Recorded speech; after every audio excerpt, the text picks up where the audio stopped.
Kasher yiten mumba adam, ken yinaten boy. At the end of Parashas Emor, the Torah says, just like he inflicted an injury upon a person, so shall it be inflicted upon him.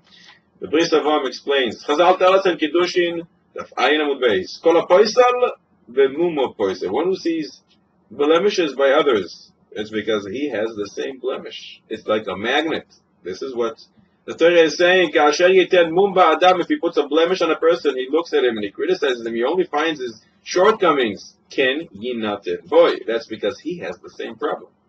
Says the Chafetz Chaim. This is what the Kadmonim say. It's one who always looks down at others and talks negatively about others. So shall be done to him. Ultimately, people will speak negatively about him. That's besides for the punishment that he should get for the Lashon Hara. Says the Baal Shem Tov. Kasher yiten mumba adam. A person sees the other person's blemishes, and he already decides this is the punishment that's appropriate for this guy.